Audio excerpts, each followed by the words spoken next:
I like it. Boom, boom, boom, boom, boom, boom, boom, boom. That's the new intro. I'm going to do that every time from now on. Who shoots a handgun and says boom instead of bam? Nobody. That's like my Yeah, original spin on it. nice. Welcome everyone. I was just telling Michael I don't have an intro. I just click the button. Every time I do, I'm like, I should get an intro. And still haven't really done it. Sort of become my brand, but so it's Michael Gnarly Comic. How's it going, man? Not bad, man. I'm honored to be here. Yeah, thanks. I was gonna say it's fun to hang out, like meet you and hang out because it's the first time we've streamed, but I've seen you around on X. You know, there's another thing. I finally am saying X instead of Twitter. It took, I don't know if it was 2 years or 1 year, maybe it was 2 years. Dude, I think But it's the same way for everybody. I think everyone is finally saying X. It's weird. yeah, and like Twitter now doesn't sound good to me. For the longest time, I was like, X, that's terrible. Twitter's way better. Now I'm like, yeah, Twitter sounds weird to say that. So. Yeah. No, it finally started to sound like improper. Yeah. Yeah. It's kind of like, why would they call it Twitter in the first place? You're tweeting like a little stupid bird. What the hell? Like that's from the era it was made. It was like early-ish internet, people being all like positive. They didn't know how dark things were gonna get or something. Yeah, full of silly names like obviously Google and, a Yeah. slew of others.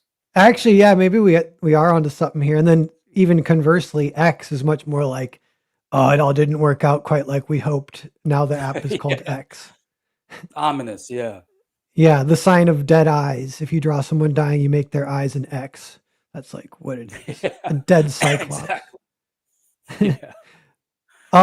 So yeah, so you've been around for like a while though. I remember at least a couple of years, again, 2, 3 years, and drawing fan art for everyone. Very positive. Speaking of positive, you're always very positive, very nice guy.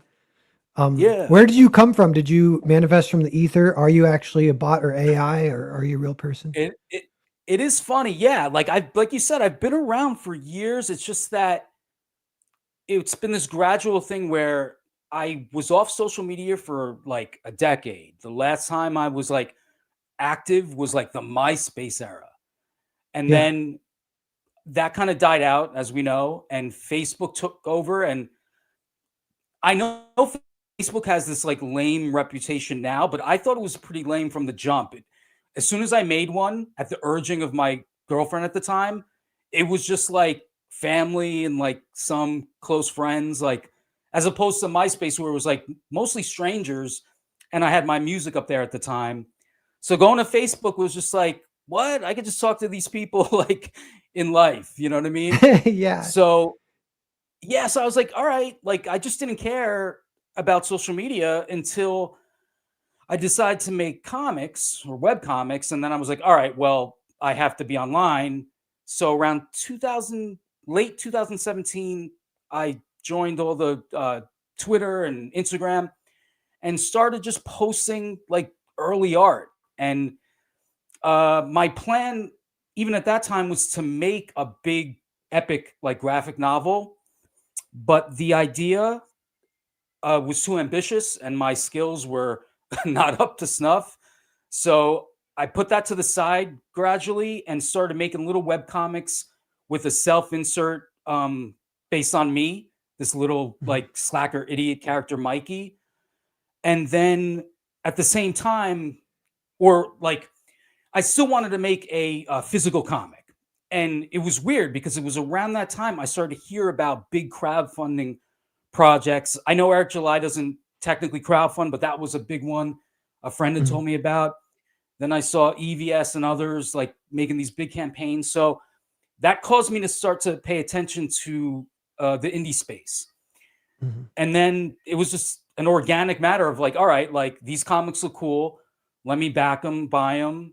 And it just made sense to kind of review them and draw like fan art to it's like a win-win. It's like my art gets exposure. I'm making people happy with the fan art and reviews because I even felt weird calling them reviews at first because they're not dishonest. I'm talking Mhm. about what I like, but I kind of just shy away from negative stuff because for two reasons. Like one, like it would break my heart for someone to hear me like criticize or slash trash their art. And I'm still have a lot to learn, but back then I was even more new, so I didn't feel like I had the right to like critique others' art in that kind of constructive way. I just felt like, let me talk about the stuff I love about it, and I've just continued to do that because while I've gotten a little better, I still don't feel it's my place to uh, give construction, criticism like that. Mhm. So yeah, so uh, now since I finally decided to launch my own crowdfunding campaign, um, I'm a little more visible. Like it's been like kind of jumping into the fire. Like I didn't really stream before. I did the videos, but not really live stream. So starting, I started a little before that here and there, but in October, it's just been like so many streams. So it's been a learning experience. Yeah, and speaking of which, it's Cool It Volume 1. And so yeah, this did launch, and it only kind of hit my radar until a few weeks ago, because I see you pop up and I was like, wait, do you have a book? You're like, yes. Kind of good impetus to like, yeah, get out there and start networking just to launch a book. I think is like a great way to do it. And the numbers are good for a first book, over 2,000, and I think you'll continue to get some backers here. I think I kind of back it because I'm just behind basically, and I'm like you. I'm interested in being people, community books, and just seeing what's out there and everything. Oh, dude, But I yes, just want to let you know, oh yeah, good. I don't know if it's on my end. As soon as you made that big for some reason, you sounded like robot-y. Um, Oh, I don't know if okay. that's, Am I but I don't know still if that's robot-y or am I back? you seem good now. Okay. Yeah, well, I Okay. think it take up a little bit, and yeah, we'll hopefully.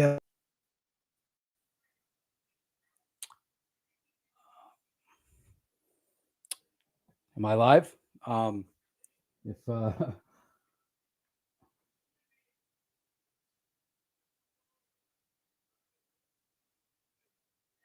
oh, someone is saying Pear is a robot, so it wasn't just my end. Um, oh, to anyone watching, I don't know if I'm live or backstage. If I'm live, I think it says live. Hello. I'm not used to streaming by myself. How are you guys doing tonight? You guys like Nintendo? I have a shy guy back there. Something I just took note of. But yeah, like if you heard me earlier, I'm a big fan of Pear's work. I think he's a totally unique one of the most unique artists out there. Not just in the space, but just like really in broader comics. Yeah, such a cool. I love the style. He such a great visual storyteller with his art. The movement, the just it's so good. So yeah, I'm looking forward to asking him about his work and influences and stuff like that. Uh, oh, thank you. Someone, are you talking about my book? You said it looks good. Thank you very much. Um, I'm trying.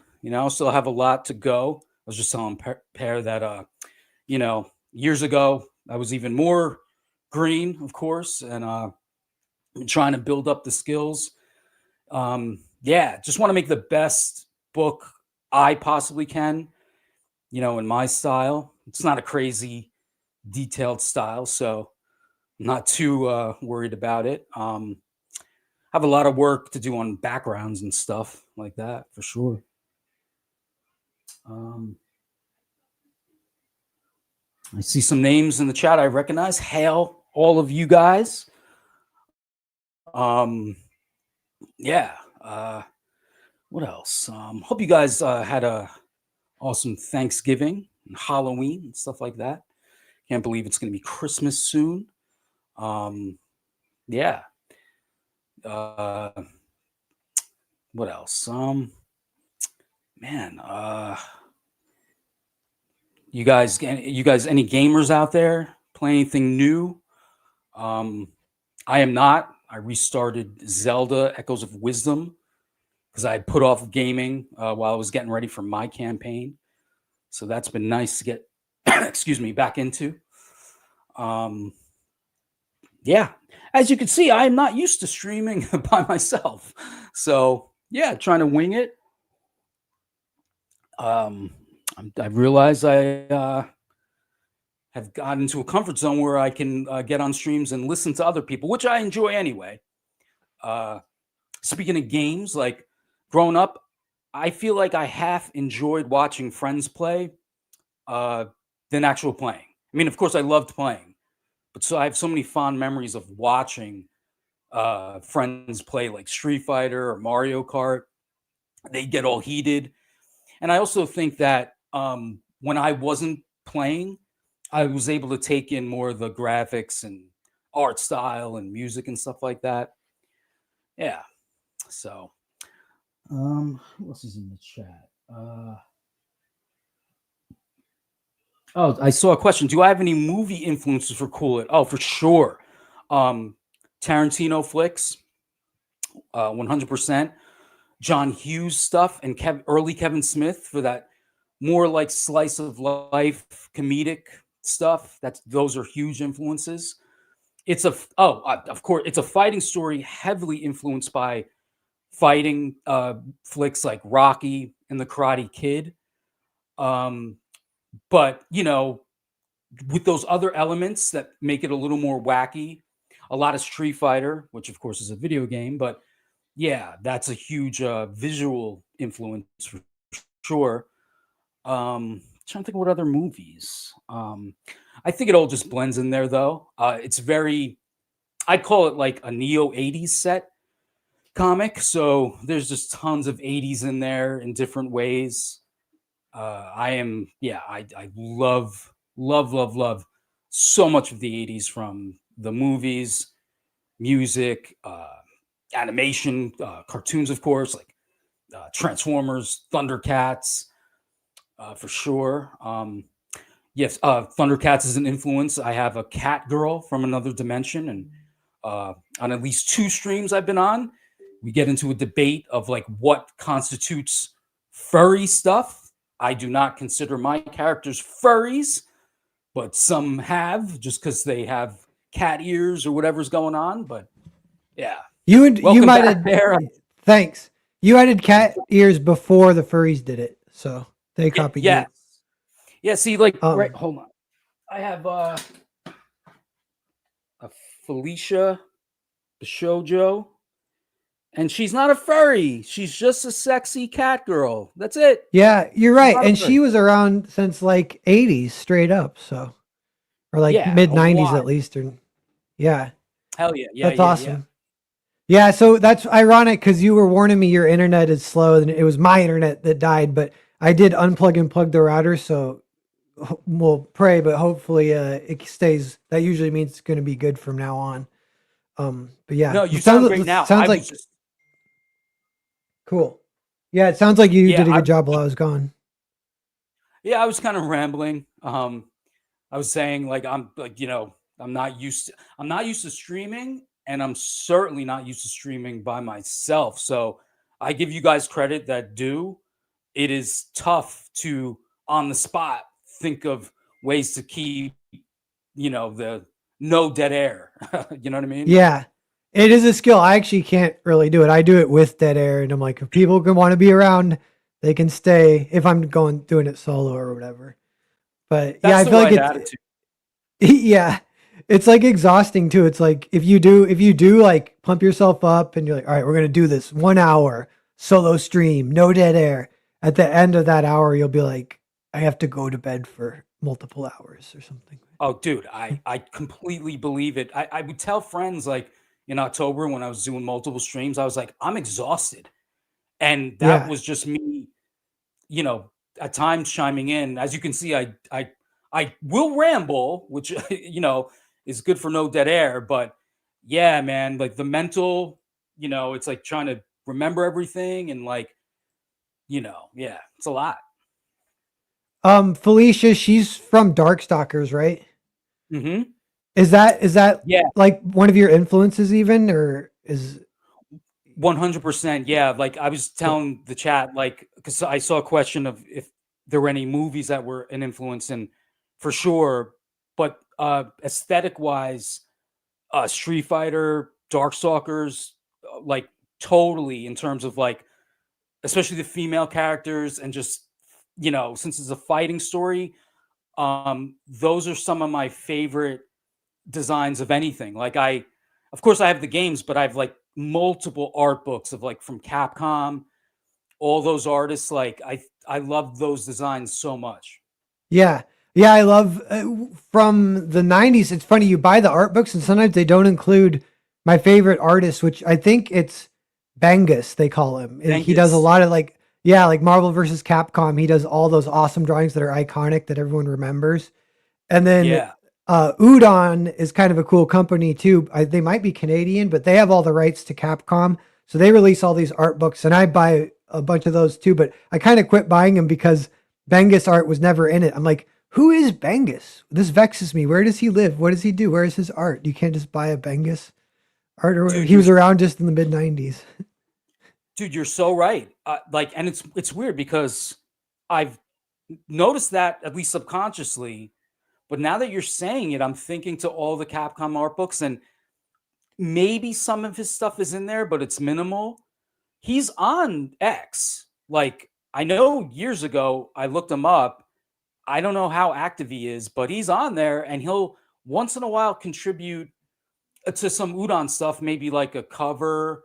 I don't think he like does interiors or anything, but yeah, like I'll see him pop up.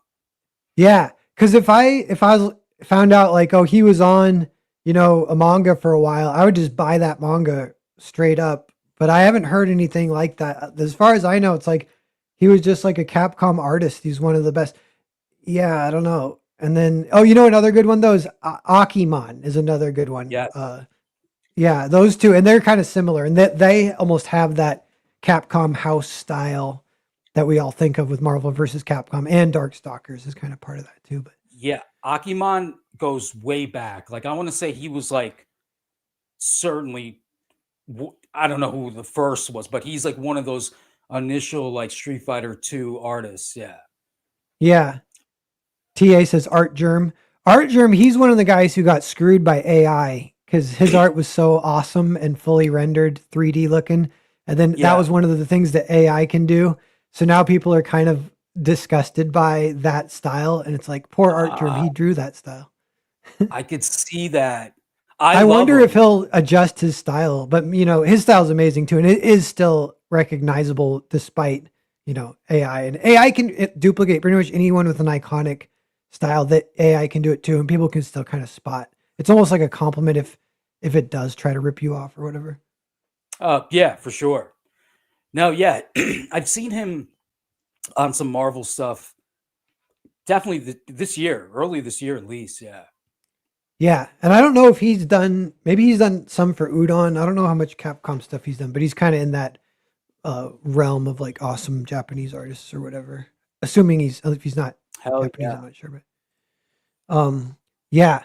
So is this the web comic where the main character is Mikey, or is this a different project? Sorry, I missed Yeah, I that kind part. of like gloss over that. So the web comic was called Gnarly Science because I decided, all right, let me give him, characters to bounce off of. I thought of a twin sister who's like almost the opposite of him. He's like this like idiot stoner slacker, and she's like super smart and tough and capable.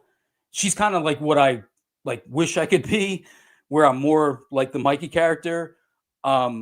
So I kind of split myself into the two twins, and those were mostly like comedic slice of life stuff. But when I decided I wanted to make like a big physical comic, I'm like, all right, I need something that I feel is worthy of making and selling.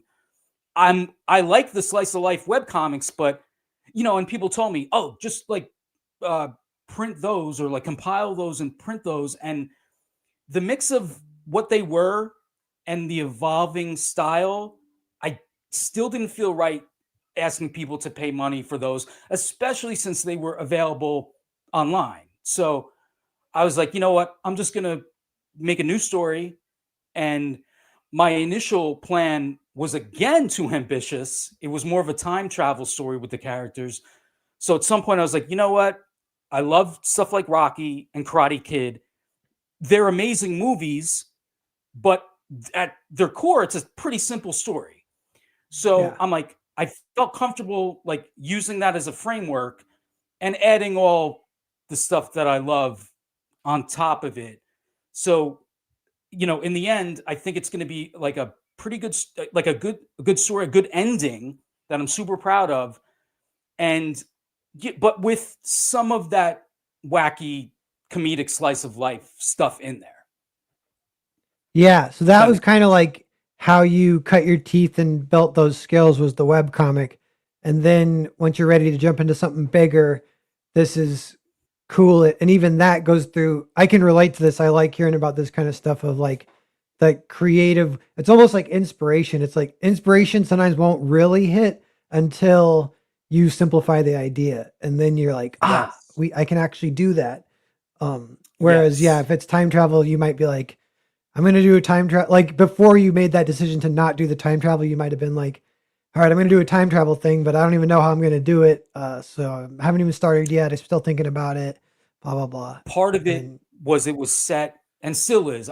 Ideally it's going to be the follow up to this story, but it was set in 1979 New York, and just thinking about the backgrounds and everything I would have to draw for this story, it was just I started it. I had a few pages, but I was like, it just felt like I'm I'm sure you kind of described it just in a way now. And I'm sure you could relate. Like I think artists have ideas and they get inspired and they want to jump on those before really realizing what it's going to entail.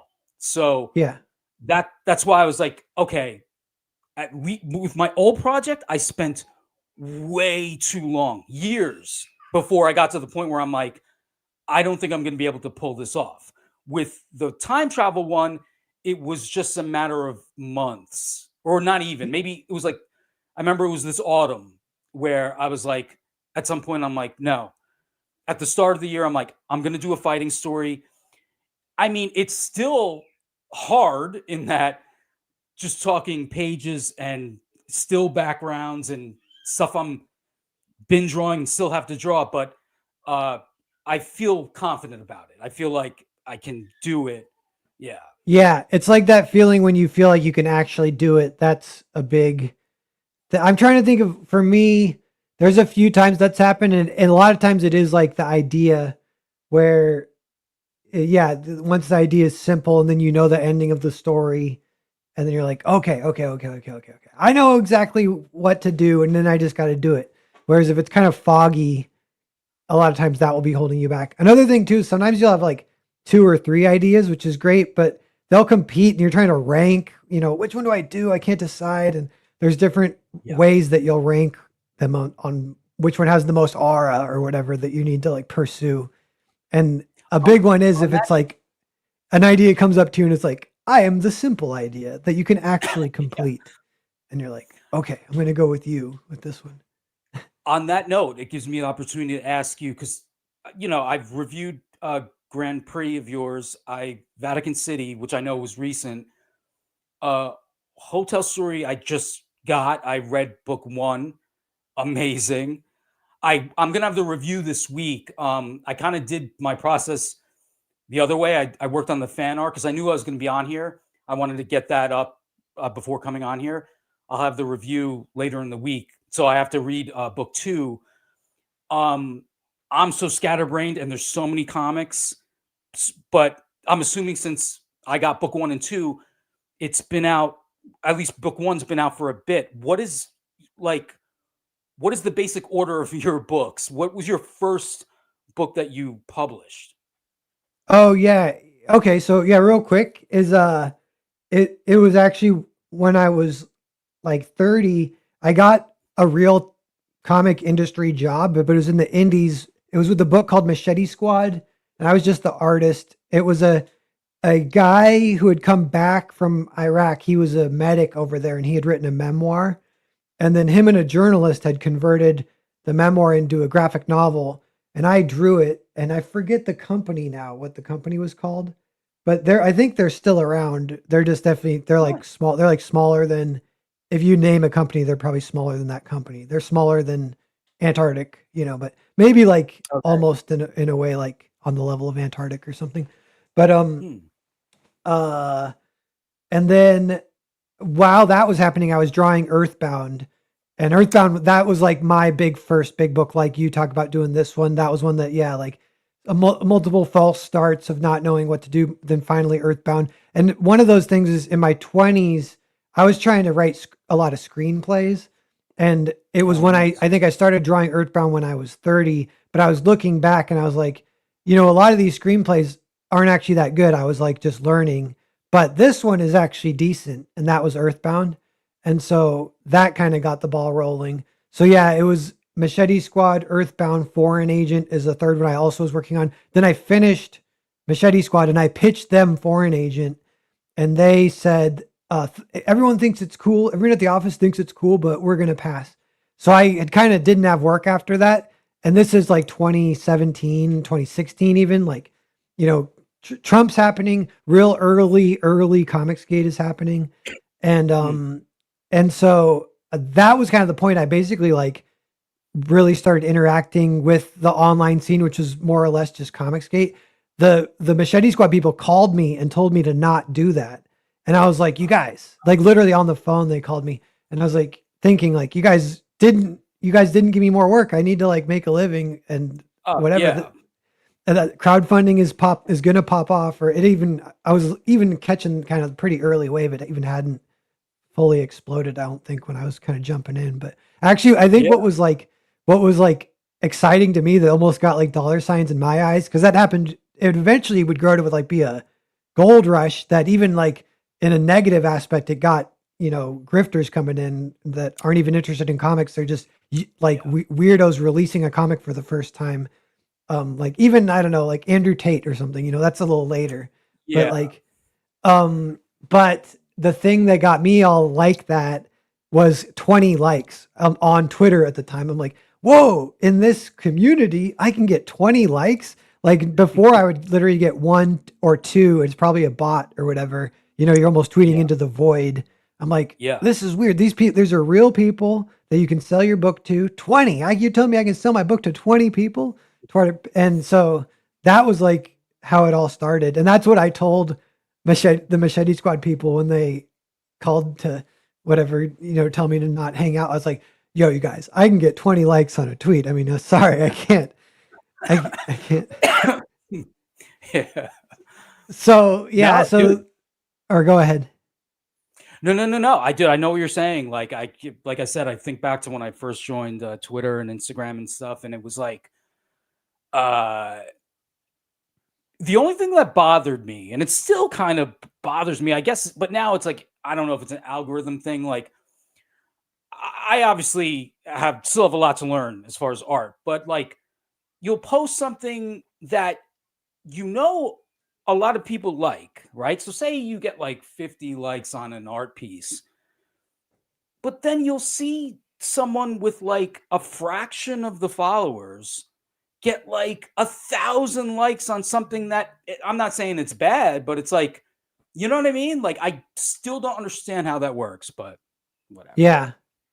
Yeah, I know the algorithm vexes me. And even you see ones will go viral and people always tweet, they go like, "Oh wow, the robot took this one and threw it up there." It has like 10,000 likes. So they're like, I just want Yeah. to say be nice to people, blah blah blah. Like it can be kind of wholesome. They're like, "Oh, I got a platform all of a sudden, everyone world peace." Da, da, da. But Yeah. but I'm like, how does that happen? How did the algorithm do that? Like I think the most likes I've ever gotten was like 225, on like, yeah, a piece of art, like Vatican City early on when it was a lot of hype and Yeah. even my friend groups, everyone was excited, on X or whatever. So, Yeah. but yeah, 225, I'm like, ooh, that's highest I've ever gotten. That's great. But it's not, I'm like, how do I get how do I get that 10,000? Yeah, you got to resist the urge to like want to make a deal with the devil, I guess. Which maybe that is furry porn. That's what they say. Have you heard that? Exactly.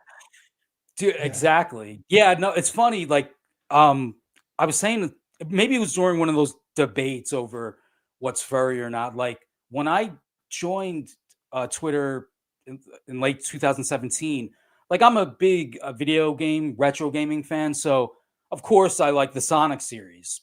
So I Yeah. would see all these people posting Sonic fan art, but then I would see this like weird, and I'm not saying it negative, no offense to furries or whatever, but just this weird furry element. And then I slowly started to discover that Sonic and those characters are like furry icons. Like they love Sonic and those characters. So it, I never considered making furry art, but you see these things get so popular, or you'd have people, some people would say like, oh, you should do this. Or, I mean, still, when it comes to Kickstarter, they're like, and I already draw girls with boobs, so it's not a stretch. But everyone's like, if you do Kickstarter, it's got to be a boob centric cover, and I'm like, okay, like sure, Yeah. try it. Yeah.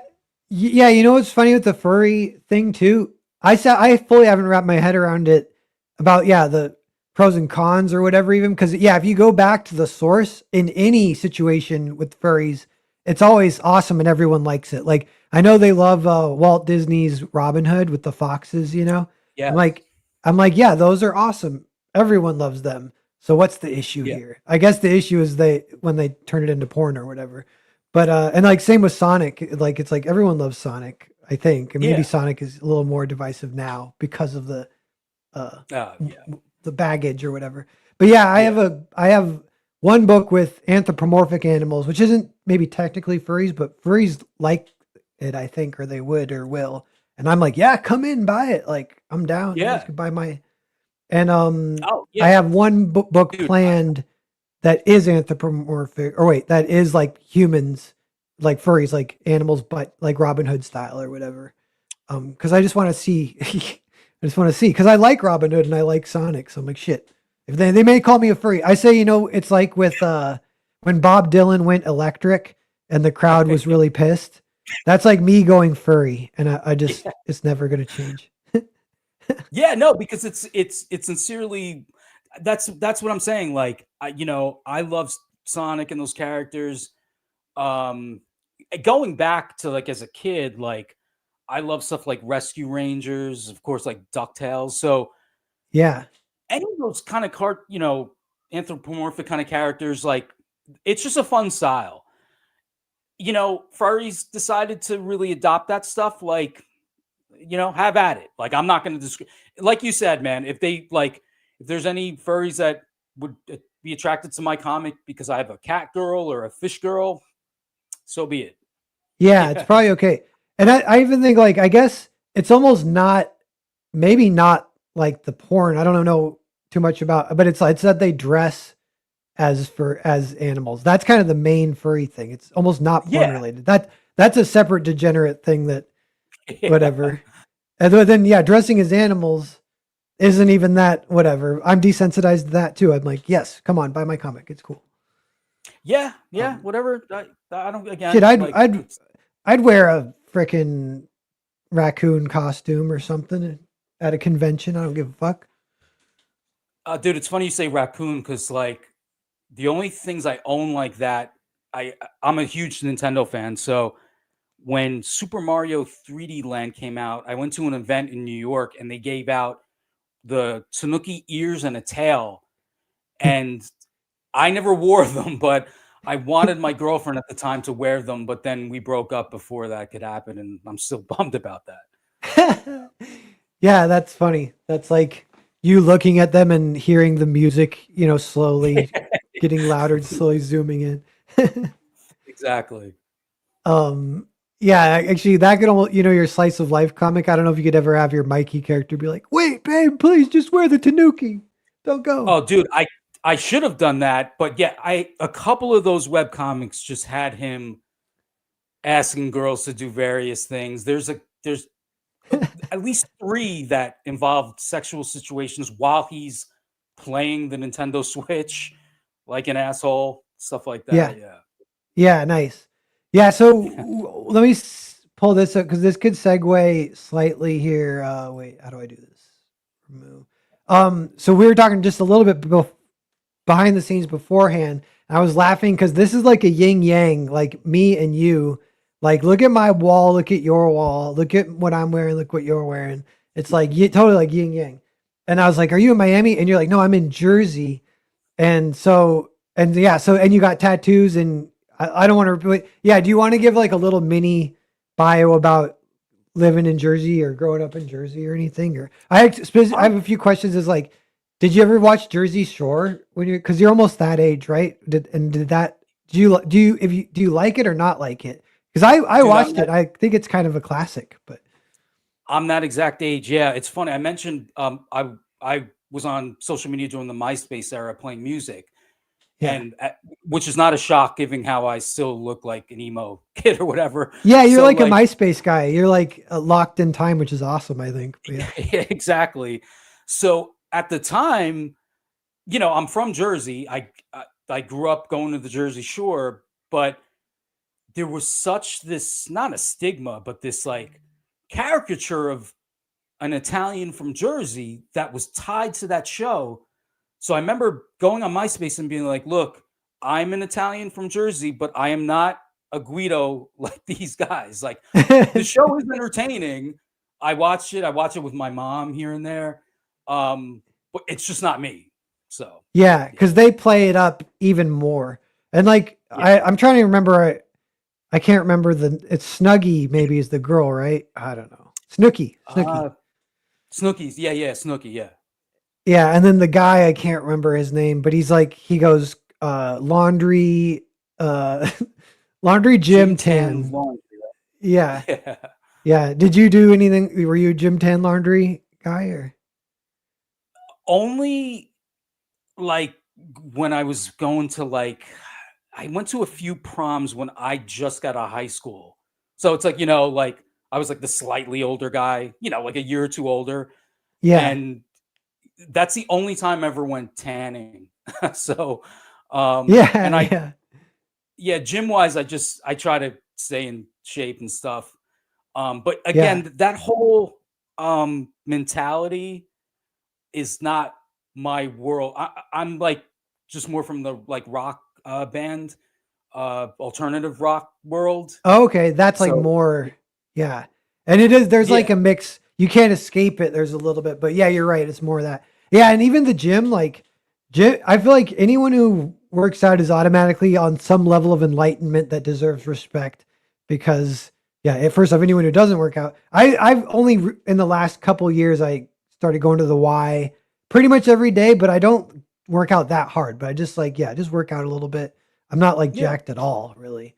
But just No, even dude. going, I feel good about it. And then yeah, I definitely respect anyone who works out and Oh, everything. But I yeah. am a big proponent of it for simply maintaining yourself. Like, I really think that it just it staves off a lot of problems. It extends your life. It appears like I feel like people that work out consistently, like anything, it's not guaranteed. You can work out consistently and still get sick or whatever. But I do think it helps. So, like, if only for that reason, people should do it. Yeah.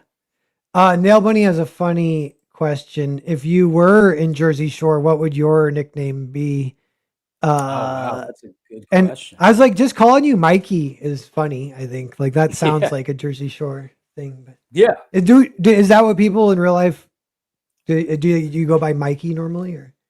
Yeah, either Mikey or Michael. I just feel like Mike is so boring and there's so many Yeah. Mikes, Yeah, Mikey is So cool. And Mikey is like well, I was gonna say it's like the Beastie Boys, but that's Mike D, right? And I don't know who oh the yeah, other yeah. Michaels are.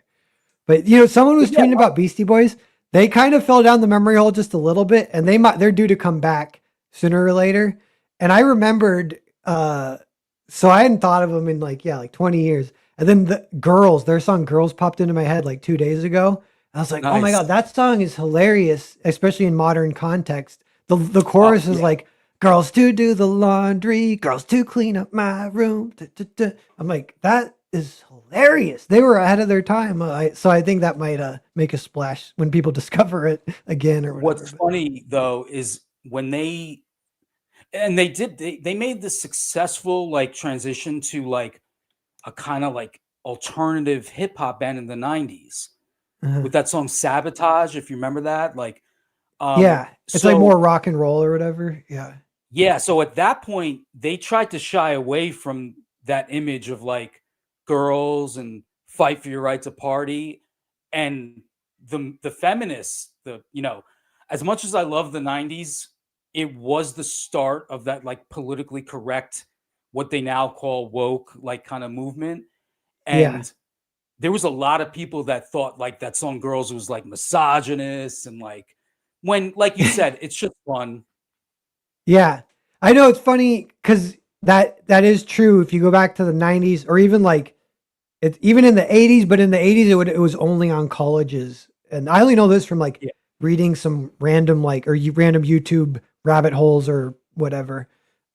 yeah, But yeah, but yeah, '90s was kind of when political correctness was there as a thing. But a lot of people yeah, we kind of like they're like, yeah, which is more like the correct way to deal with it, I think. Like it almost is the yeah. ideal situation is like have it around and then go like this, rather than like either one way or too far one way or the other. You know what I mean? Dude, that's exactly it. That's the thing. Again, I love the 90s, and I just think that period was the best for things to just happen organically, where like you have all these activists that are like trying to force things like you got to have this, you got to have that, where in the 90s you just have something with a gay character, and then people just accepted it for the most part. No one really, it wasn't a huge thing. Yeah. I don't know why it couldn't stay like that. It just seemed like the something about Obama getting elected. It was around that time I started to see a change where it was like, you know, I grew up like fairly liberal. I'm not like a lib. That's the thing. I'm not what is considered a lib now. But Yeah. like as a kid in the 90s, like I was socially liberal. But Yeah. then I started to see like I'd wear a leather jacket and certain girls would complain like, "Oh, you wear leather? Like that's not right, right?" And then like drawing like sexy girls was like seen as like objectifying, and like all these things started to like be like, "Wait, what? Like what's going on?" And it's just Yeah. gotten crazier and crazier in that Yeah. way. Yeah. The first time it happens, you're kind of dumbfounded and like it can be a little traumatic, even like whoever, if it's like a girl or whatever, like because you'd be Yeah. blindsided. You're like, wait, what? People don't like this? I'm just, Eh, I want to get along with everyone. What's going on? Then, yeah, then and comes the red pilling or whatever a few years later or something. but I But, think we're getting to the point where I think a lot of people are just recognizing this. Like I've talked about this on a couple streams. Like my thing with like hot girls or like drawing hot girls, like everyone loves it. Straight guys love it, obviously. Lesbians, straight girls love it. Gay guy, everyone loves hot girls. So yeah, anyone bitching is just lying, and like it's y- just like just shut up, get over it. Like, why are you yeah. complaining about this thing that just everyone loves? You know what? A lot of it is they're complaining on behalf of someone that they don't know that they're imagining what they would think. And that's kind of Exactly. bigoted half the time in a weird way, you know? Hmm. Like, Oh, so dude. Speaking of, because I'm thinking of like girls and drawing hot girls. Like, is this Rini?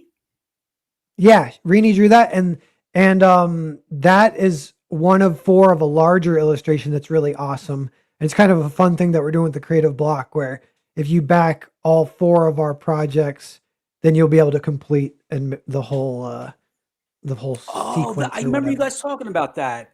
Yeah. Yeah, Yeah, like and that's been a good idea. Like I don't know if as you grow a network, yeah, it's Creative Block has been a good development of like some of these collaborations that work really well between creators. It's kind of fun too. So Yeah, Yeah. dude, there's so many shows. I gotta really start like putting in alerts on my phone, like because anytime I tune into your guys' show, it's Mhm. great. But there's something about because when it's on Thursday nights, right? Yeah, yeah, yeah. Thursday kind of late-ish, I think. Like it starts at Which 11 or something. Yeah. which I love. It's funny when you maybe you posted on Twitter about the show tonight and you're like 6 p.m. Pacific. I'm still thrown off by that. So I'm like, oh shit, it's at 6. I'm like, no, no, no, wait. For me, Yeah. it's 9. So I was like, oh, Yeah. cool. Like, I late for know. I me. I don't like, even I'm always like 6 Pacific and I'm like probably I should be like 6 9 Eastern or I don't even know on TV they say both or whatever but yeah, yeah. um So yeah. no, no, I made sure I'm like, okay, cool. Like I'm at 9. So I prefer the late shows. Um, I just like, yeah, because I've tuned in a couple times. Yeah, I gotta do it more. You guys, it's a great crew you guys have. Thanks. Yeah, I wonder I'm trying to think what like Phil has like a couple different shows. Um, and I don't watch his other ones, which I maybe should. The thing too, like with shows, it's like podcasts, but like everyone has. Actually, let me ask you this: like, what is your like content consumption while you're drawing? Is that a thing for you, or is it just music, or do you work in silence? Because that's like Oh, hours and hours that you need usually of like something on in the background. dude, I mean, it's like roughly been this like transition of like early on it was like Joe Rogan and like other podcasts like that. Then once I started paying attention to crowdfunding, it was like EVS and different people like that. What's funny is now, I mean, I still watch indie comic shows, but and definitely you were on K-pop Katie's. That's one of my favorite Oh yeah, comic shows for cool. sure. Um, but what's funny is like late at night, I never thought I would listen to these, but my friend was like, You gotta watch these like reaction videos, these people reacting to like 80s movies and stuff." Now I'm like addicted. I'll put in any Okay. random person like reacting to like Ghostbusters. So it's the best because I'm able to just look and draw. But then if I hear like a scene I love, I can just glance at the TV and see them react. And it's like you're kind of like living through them or like they're Oh experiencing it for yeah, the first time. that's It's this awesome. weird, See, yeah, it's a well, weird process. that's like an answer. That's an answer I was looking for because that's outside the box for sure. I haven't listened to any of those. There's various rabbit holes. You go through phases where you can go down various rabbit holes or whatever. Like there's iceberg videos for like everything. So I found one video. It's like uh iceberg for HP Lovecraft like entities or something. And like I actually haven't watched that, but that's on my watch list. But for That's me, the awesome. main thing is it's kind of funny because I'm like, the shit in the background should be, in theory, it should be more productive. Although even like yours, it kind of if it's kind of soothing and getting your vibe going, that's almost what you want because the work that you're working on is kind of the most important. So like music would work for that too. Yeah, Rather than like putting a book on tape and trying to like analyze the story as you're drawing, because I've tried that. But what I always do is because I play a lot less video games these days, and I used to play kind of a lot same. growing up. Yeah. And I did Hell realize it was about when I turned 30. I was like, oh, if I want to be a pro artist, it's like all the time I play video games, I should be drawing. And I'm like, so what I should do is I can throw the video game on in the background. So I started watching Let's Plays and live streams, and I'll watch like hundreds and hundreds of hours of those of any game I want to check out on there. Dude, it's so weird you're saying that because you know, uh, so I was telling friends like every Thanksgiving time, it always reminds me of new games because the companies always release like the holiday games. Nintendo for sure. It's anytime they put out, uh, or a lot of the times it's a new Zelda or Mario. It's around Thanksgiving. So, like you said, like this has been this year has been the least I've gamed since I was a kid. Like it's crazy having to Yeah. get ready for the campaign and stuff. So the other night I put on like a playthrough of Luigi's Mansion, Yeah. and it was just so awesome to hear it and glance over and look at parts, and like it was super nostalgic, but I was able to just draw and like have it Yeah. on. Yeah, totally. So you found a little bit. It's like that's very similar. What we're both, even the reaction videos with like, because they're almost talking about commentary tracks, aren't you? When you because you're talking about like a longer thing for your reaction. Because I'm trying to think. Yeah. There's different kinds of reaction videos. There's like 5 minute edited together. Like Alex says, they're usually staged. Like, but Yeah, then yeah, there's yeah. like 2 hours where it's just audio of the movie and someone talking over it or whatever. Some are staged. The ones you're talking about, I know I've seen them. There's a couple people I'll have on where like, okay, so there's this black dude, EOM, really funny. He'll say like, I've seen this before, but I was a kid and I don't remember it, or I've never seen it. He has different versions where it seems like he's being honest, Yeah. because I feel like he knows people can tell if it's fake. So I came across this couple that was watching The Empire Strikes Back. And as Yeah. we all know what happens in The Empire Strikes Back. Vader lets Yeah, Luke that go, is funny. As soon as you say that, I'm like, I want to see what they do at that one moment, of course. But and they yeah. expressed surprise, and it was such bullshit because even if you hadn't seen that movie, Yeah. you have heard those lines. Like Oh, it's you're like, right. Yeah, yeah. It's just in the culture at this point. That movie has been like everyone knows. Yeah. yeah. Yeah. So So then you like rolling your eyes and turning it off or whatever. yeah, another girl recently, like she did Fight Club, and Yeah. I saw that when it came out in the theater. I loved it. I was blown away by the twists and all that. And I didn't know anyone that knew that was coming. Like I didn't Yeah. know anyone. But this girl early on starts to piece it together, and I'm like, "Come on, you knew." And now you're just Yeah. kind of, you know what I mean? Like Yeah. Yeah. She's pretending to figure it out. yeah, and it's like, I'm not knocking her intelligence. I know some dumb people, I know some smart people. Everyone was surprised when they watch it. Yeah. It's one of those things, and when you watch it again, it's like, "Oh, now I see," Yeah. but, like, no one gets that the first time, so I watched a YouTube video on that one that was a theory or whatever, and the theory was that Marla is also a figment of his imagination, so he has two imaginary friends instead of one, and that kind of blew I my think I mind. I heard haven't that. watched it with that in mind, but I'm like, I think that works. I think that totally fits. But I'm gonna have to do that. That's yeah, awesome. yeah, I know. Yeah, speaking of like, yeah, reactions and rewatching, and because watching a reaction video is kind of like rewatching, but movies will come up like at our age where you're like, I haven't seen that in 20 years. That used to be one of my favorites. And then like actually one that so on X, Quentin Tarantino just released his like top 10 movies of the 20th, 21st, whatever freaking century this is. And Oh, and I didn't see so that. yeah, and the number one was, and it's vexing people, including me a little bit, but it was Black Hawk Down, and everyone's like, "Wait, why do you like Black Hawk Down so much?" Like, really, number one, he's saying it's the best movie like of this century, and Wow. uh, and I remember liking it a lot. I used to own it on DVD. I've seen it a ton. I kind of almost still. I think now I'm at the point where I'm like, have I forgotten it enough where it's due for a rewatch? I'm like, everyone's talking about it, so And dude, yeah. like you saying Tarantino, yeah, again, I thought it was a good movie, but I would not have put money that that's what he would have picked. Yeah, yeah, yeah. He put yeah, some outside the box. Some ones are like, ah, that's a great movie. Obviously, that could make the list. Anytime you release a list, people are gonna like it'll start conversations, and that can be Yeah.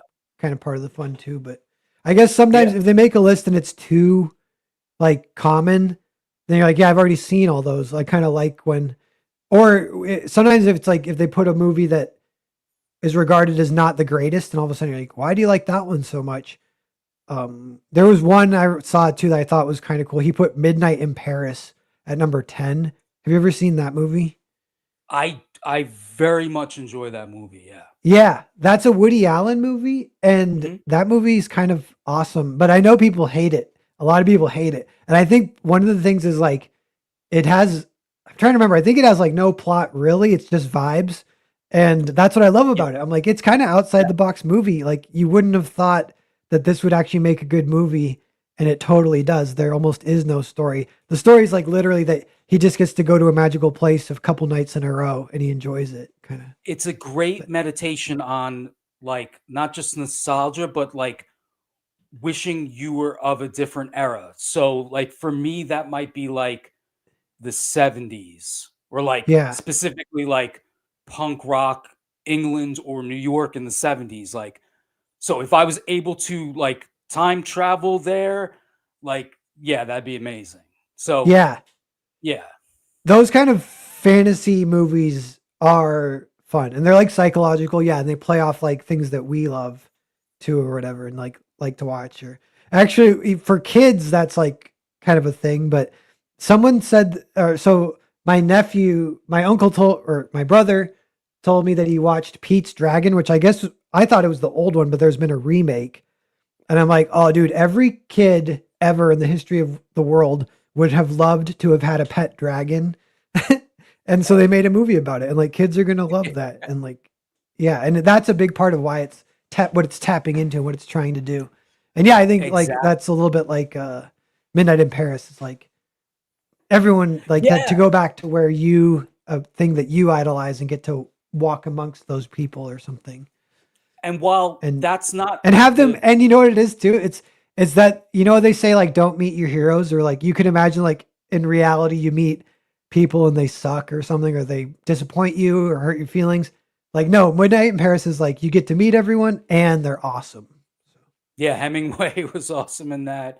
Yeah. Yeah. Like, and that's the thing. I can appreciate that era, the 20s and whatnot, but it's just the way it's filmed and, like, you could tell I don't know if they're using a gel, but it's like this warm lighting every time he goes back to the Yeah. 1920s. It's like it's just yeah, it just sometimes I mean, I don't know if it's on streaming, but there was a period it was on Netflix, so I would just, like, throw it on, watch some of it, and it would just really capture that feeling, yeah. Cool. Yeah, that's awesome. Yeah, it would be that kind of movie for sure that you could just watch. You don't need to watch the whole thing. You could just watch some of it. I wonder that could be one that gets a little bit reappraised too, because even just from Tarantino putting it on a list, because yeah, it kind of Yeah. not too many people were talking about it. I don't know when it came out. If it was 2010 or whatever or something, Yeah, it 10 was 12. before, like, it really like, there was always a scandal with him and his wife and stuff, Woody Allen, but then it, like, ramped up around, like, the Me Too era, Yeah, and, like, I think a combination of, like, that plus he's just, like, old, he's gotta be, like, 90 or whatever now.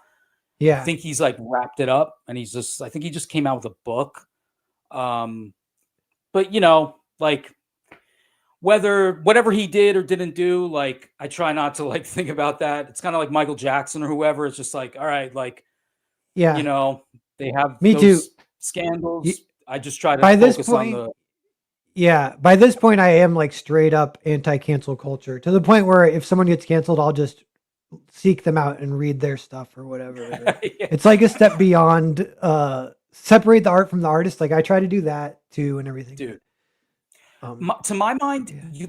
you have to do that because it's anytime someone brings up like, "Oh, I gotta put this to I can't rock with this anymore," like, "This person did this person did that." It's like, if you try to apply that to everything you indulged in, you'd be left with almost nothing. Yeah. Someone's always gonna do something that's gonna, like, be weird to someone else or, like, you don't know or, like, so I'm just like, I don't wanna consider that when embracing the art. Just let me take the art and reckon with that, you know what I mean? Yeah. By the way, we got 20 people watching. Anytime I go, if I go like an hour, yeah, we can get up to 20 sometimes. That's a nice slow audience. Thanks everyone for being here. I bet of those 20, I bet 19 of them are real people. So if you are that one special bot, please identify yourself in the chat. And you're welcome But here dude, too. Bots are welcome. I still wanna take the opportunity to pick your brain, man. I know this is a promo stream for me, who cares? Like, so of your, uh, comics and, I don't like this word, but IPs that you have, and I guess I'll even throw Vatican City in there, like even though that's half at least Mark Miller. Like, what do you consider like your main thing or like baby? Like, what's the Yeah, not even like good what's your question. favorite, but like, what do you think of as like the thing you'll maybe always go back to or Yeah, it's definitely Earthbound, but then there's like one and or maybe two that are that actually haven't been released yet that I've been writing, but I haven't started drawing yet. And those two, so then there would actually be three, which is kind of a lot, but that's almost for like a whole career where I'll do like graphic novels and short stories, but Earthbound is going to be like at least three kind of big graphic novels and maybe some short stories on the side when all's said and done. So that's like kind of a big old thing, big chunk of my life. Grand Prix is the second big graphic novel, and that's like almost half done now. That'll be my next big crowd fund. And that has oh become like my bread and butter almost is like I'll do a Earthbound one every other year or something, and that'll probably be my best crowd fund for that year and kind of keep the ball rolling a little bit uh with crowdfunding and everything. And then the two projects, or were you going to say something? And I can tell you the other two also.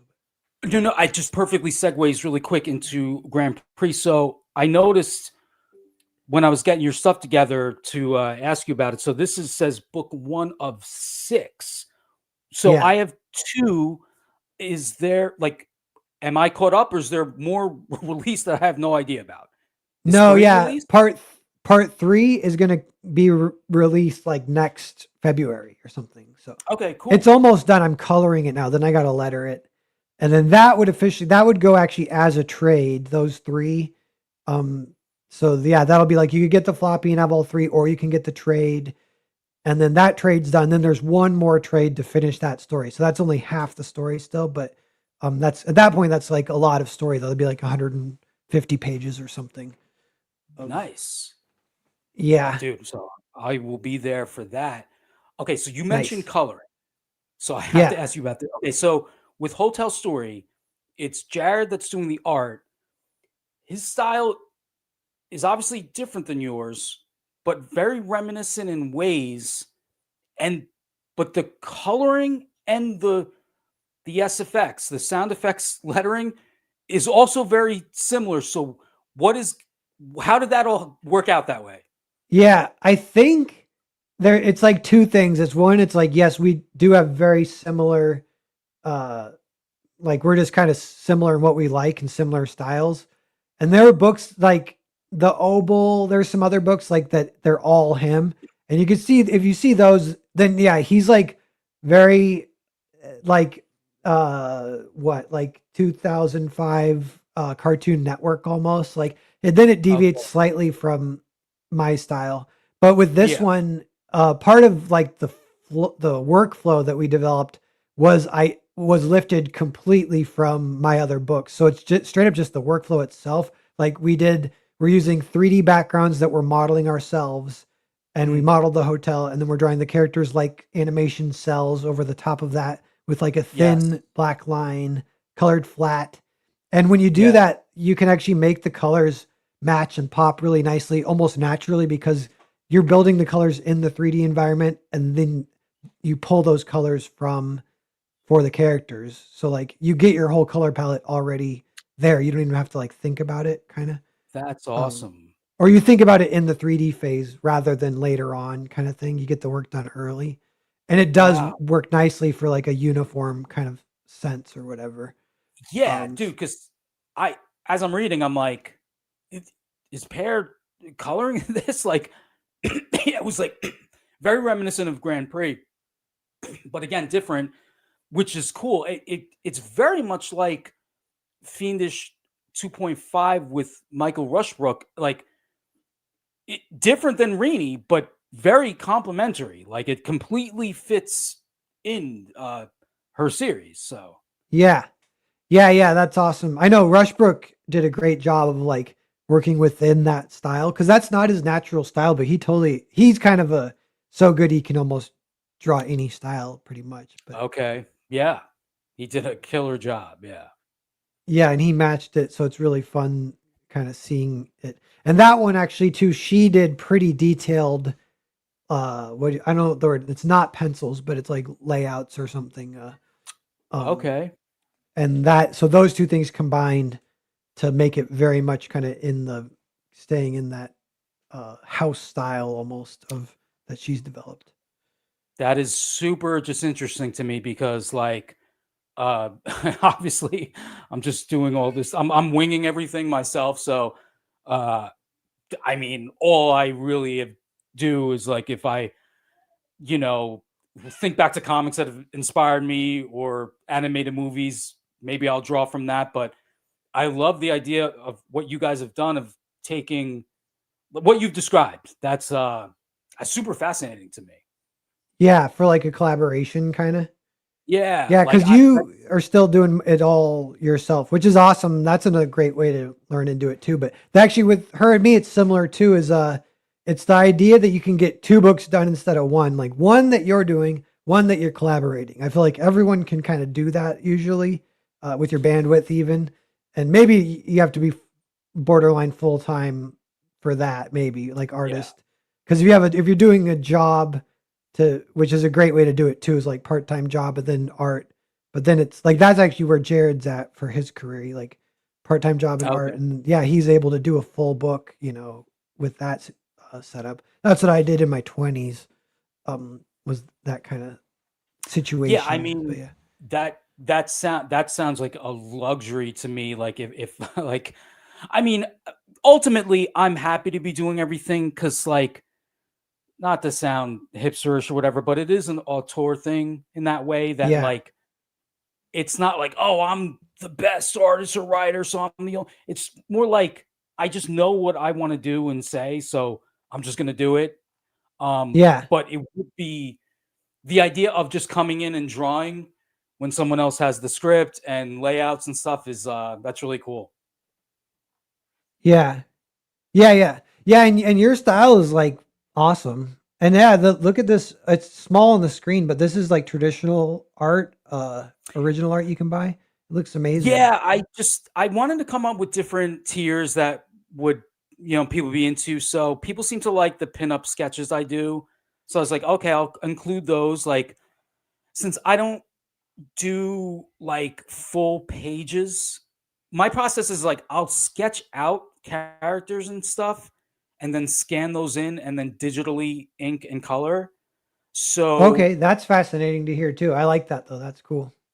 yeah, so I can't sell like comic pages like a lot of artists do. So I was like, I'll just have a tier where like I'll just sketch whatever female character you want. And that's I'm not against male characters, but um I just have a lot more fun and it's easier for me to sketch a female. So that's why I just made it female characters. Yeah, nice. But yeah, Yeah. 18 people watching everyone. I think, there's a good chance a lot of people watching haven't met Michael yet. Michael's awesome. And yeah, he's Thanks. worth supporting. He's been very, out there and supporting the community for years and drawing Yeah. fan art, which is awesome. He's drawn fan art for me multiple times, which I appreciate for sure. Yeah, man. So yeah, we can all get kind of see what he's been up to because this is a huge chunk of his life and his work. This big project that he started, and this is volume one. And yeah, I don't know how much we do. You want to kind of pitch the book, and then maybe we can dip out of here. But give Oh us a yeah. little pitch of the actual book itself, kind of the story, and yeah, anything related to that. Okay, let me try to sum this up quick. So okay, so it's largely a fighting story inspired by like Rocky and the Karate Kid. The main character is this scientist, local scientist Zoe Zamo. She runs a lab slash like smoke shop where she creates she engineers robots, but she also concocts like different kind of edibles and stuff like that. Yeah. So by a huge part, her twin brother Mikey, who is the slacker stoner, he mess up a lot of their finances, and as a result, their home is in danger of foreclosure. Her business, So there's this big fighting tournament that takes place in New Jersey where it's all encompassing. There's like karate, arm wrestling, boxing, uh, regular wrestling. So she enters all the tournaments to win the prize money to save her home and business. But there's a lot of she's got a lot of opponents. The mob gets involved. Because of her experiments, she opens up these portals to other dimensions. So you have like cat girls coming in to fight her from other dimensions, and the Sweet. main opponents are this group, a dojo of like goth witches called White Spiders. They are very much in the vein of like Cobra Kai, uh, just cool, like, and even the Lost Boys to a degree, cool like '80s villains, but Yeah. they're like a notch above. They murder. They're really vicious. So yeah, she's got to contend with them. So yeah, Yeah. that's basically sums up volume one. That But sounds awesome. oh, Yeah. thanks, man. Like the only other thing I'll say is like it gets wacky, but at its heart, it's like a family story, and you'll see that more as volume two develops. Like by the time you get to the end of volume two, it's going to be what I think is a very heartwarming uh, ending and story. But of Yeah. course, I don't want to give away how it gets to that. So Yeah, that's awesome. I love when there's good heart and emotion and stuff too. yeah, Partly because that I almost struggle with that myself. My stories, unless I force it, which I kind of do, I really try to make sure I do have heart and emotion. But if I go in my natural style, it's like Kubrickian, ice cold, whatever. yeah, dude. Well, that's the thing. I mentioned Tarantino. We were talking about Tarantino before. He's a huge influence, and like what I love about him is like the like wild like subversion and of course like violence and whatnot. So I do have moments of that, but yeah, I just again being a kid of the 80s and 90s, like stuff like Back to the Future and even Rocky and Karate Kid have a lot of heart that of course moves me. So if I could like move anyone to that degree, that'd be very satisfying. Yeah, that's awesome.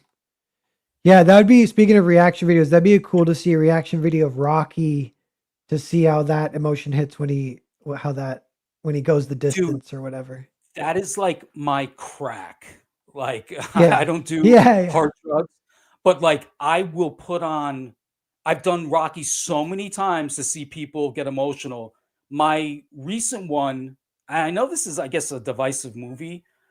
I really liked James Gunn's Superman, Yeah. and a big part of that is it's got a lot of heart, and the end. Not giving away if anyone hasn't seen it, but I feel like it is such a perfect ending, and I got choked up watching it, so I will put on reactions to that, just waiting to see how people react. Like, Oh, yeah, yeah, yeah. I know what I'm picturing it in my head now. Yeah. Yeah, I know. I like that movie too. And that's another one. It was divisive. Sometimes, yeah, a little confusingly. There's other forces at work, sort of with the yeah, reactions, yeah, that movies get. And so then also, I yeah, don't even know. Yeah. Like, yeah. With yeah. Superman, you had this like mix of like the Snyder people were just not going to give it a chance, and Yeah. then James Gunn, I guess, is a little divisive. He does lean into comedy a lot with his stuff, but I just thought it just like, at its core, it was like this idea that being nice is like the new punk rock. And I love that so much because it's Yeah. like, you know, it, it's just where we're at. Like, just Yeah. negativity is what has sold and sells. And like, I get it. And I'm not going to lie and say I don't like any drama. Like, I think as humans, we will look at drama and like it'll be fascinating, right? And we'll be entertained a bit. But Yeah. I think things flow, right? So I think it would behoove us to get back to a little more niceness and positivity. You know what I mean? Yeah. Yeah, you're right. And Yeah. yeah, that is a good line. And I think it might age pretty well too. Cause it is, Yeah. it almost like the way the reaction people had to it almost proves that it's a good message or whatever, you know? Yeah, that Um, dude, it's that's the thing when I see people shit on it. I saw JDA shitting on it earlier, and it's like, dude, like there are countless people I've seen react to this movie and just are so moved. So you could say that's anecdotal, but it's just like any kind of polling they do. Like polling is just a sample size of like what however many people. I have seen now countless react or I've listened to countless reactions of Superman, and everyone responds to that yeah. idea of like, yeah, With that one, I'm really looking forward to the next one. I just want to see, I kind of hope it's better, like the way sometimes second ones are better, like with yeah, Batman and, but yeah. hell Cool. Well, let's kind of wrap it up here, and hang out for just a second behind the scene too. But we yeah, can say that behind the scenes. But yeah, 17 people watching. Geekazu, Alex VRB. Thanks everyone for being here. We call it the Once Was Cool said he already backed it, which is awesome. Thank you, Once Was Cool. Um, oh, but yeah, we call it the Nooge. If you get any backings while we're on the stream, that's like my wrestling move, the Narwhal Nooge. Boom, gotcha, and you get a that's little awesome. bonus. And there might be Alex Beerby's like, yeah, now it's called the Pear Plump because I'm changing my name from Narwhal to Pear. But I'm the artist formerly known as Narwhal, I guess now. That's right. But yeah, so everyone grab this if you're not grabbing it now. Yeah, hopefully some people see this interview later and check it out. And yeah, there'll be like another volume coming out, and so yeah, it's fun. We're all looking forward to that. And yeah, thanks for Yeah, being I here. This interview went good. It was that hour and 16 minutes went fast. Good. It was good talking to you. yeah, dude, I'm sorry. I tend to ramble and I wanted to ask you about your stuff like um yeah, it was super fun. Like that's for sure. Never certainly was not dull. I'll say that. Yeah. Yeah. And we can do another one whenever in a month or whatever, Hell and yeah. talk. You can ask me a few more questions or something. Oh, dude, that'd But, be great. cool. But yeah, everyone, thanks. And yeah, keep an eye out for this. It's Cool It Volume 1. And yeah, with Michael Ferraro, Gnarly Comic. And it's, are you Gnarly Comic on X too? I'm gnarly comic on everything except YouTube. Someone took it, so I am gnarly manga on there. Okay, cool. But yeah, on X it's Gnarly Comic, so give him a Mhm. follow if you haven't. And yeah, Thank everyone, thanks for being here. Oh, Alex UB says refresh. You got a backer. Okay, let me see. Usually Kickstarter, I thought it updates automatically. Oh, it went to 53. So yeah, you got one extra. That's Oh, sweet. thank you, whoever One. that was. I it's funny, like, I partly because I have OCD, like, I wasn't checking who backed because I've been following campaigns for so long now. I didn't want to think like, "Oh, why didn't this person back?" Or "Why didn't that Yeah, person back?" I didn't wanna have that color interactions because there's so many reasons people will back or not or won't back. So I don't wanna think it's weird. So I've only kinda glanced at and even then, like, I'll see emails. So there's this guy, Pixel Trader, and his yeah. that's his email. So I'm like, "Oh, okay, he backed." So I thanked him. But a lot of times I'm not even sure who backed. So whoever backed tonight, thank you so much. I will eventually thank you when I discover you. Yep. Cool. That's awesome. Yes. Thank you to whoever that was. And yeah. And yeah, so we'll get out of here. I'm gonna click the button like I do. And then it kind of ends. It just